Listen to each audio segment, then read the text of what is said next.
Добар ден, добродојдовте на Слободен печат. Започнуваме со поинакви вести. Трамп и Нетањаху се согласија за прекин на војната во Газа. Европските и блискоисточните лидери го поздравија новиот мировен план на САД за Газа, бидејќи председателот Доналд Трамп го предупреди Хамас да го прифати. Планот предлага итен прекин на војните операции. Тој предвидува дека во рок од 72 часа Хамас мора да ослободи 20 живи израелски заложници и останките од повеќе од 20 заложници за кои се верува дека се мртви, во замена за стотици притворени жители на Газа. Трамп го нарече овој план историски ден за мирот. Од друга страна пак, лидерот на палестинската милитантна група Исламски џихад Зијад Ал-Нахлах изјави дека ги смета најавите на САД и Израел за Газа за рецепт за дигање во воздух на регионот. Во меѓувреме, израелските демонстранти ја искористија средбата меѓу Доналд Трамп и Бенјамин Нетањаху во Белата куќа за да испратат порака од плажа во Тел Авив. Тие нацртаа голем портрет од двајцата лидери на песок. Цртажот ги прикажуваше Трамп и Нетањаху лице в лице, а Нетањаху нацртан со издолжен нос како Пинокио.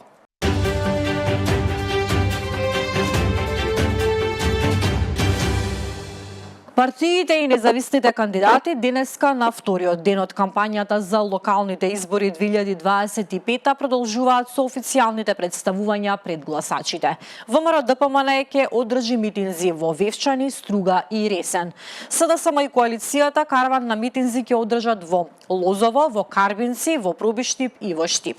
Коалицијата вреди со почеток во 19 часот во спортската сала Борис Трајковски ќе одржи промотивната конвенција на која ќе бидат представени кандидатите за градоначалници. Изборната кампања која почна вчера ќе трае до 17 октомври на полноќ, пошто следува 24-часовен молк пред гласањето на 19 октомври.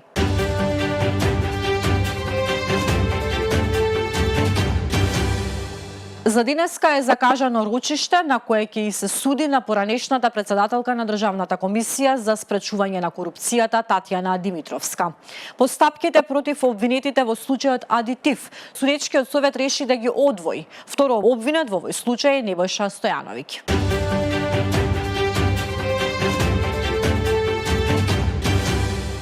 Европа не е во војна, но веќе не е ниту во мир, изјави германскиот канцелар Фридрих Мерц. Тој оцени дека војната што ја води Русија е војна против нашата демократија и против нашата слобода и дека целта на Москва е да го подрие единството на Европската унија.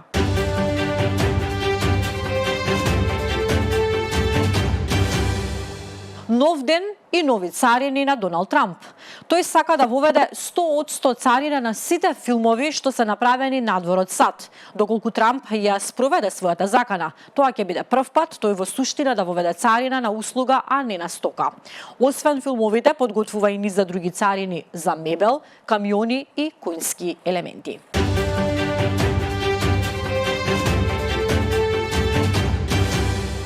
Венецуелската подпредседателка Делси Родригес предупреди дека земјата би можела да прогласи вонредна состојба доколку има воен напад од страна на САД, нагласувајќи ги катастрофалните последици што би можел да ги предизвика таквиот напад. Во последните недели администрацијата на американскиот председател Доналд Трамп го зголеми притисокот врз Венецуела, распоредувајќи поморски сили во Кипарското море и извршувајќи воздушни напади врз венецуелски бродови, во кои загинаа најмалку 17 лица. Тоа беше последната информација во поинакви вести. Ви благодарам на вниманието и на довербата. Се гледаме и утре во 10:30. Продолжете да се информирате преку slobodnpečat.vk.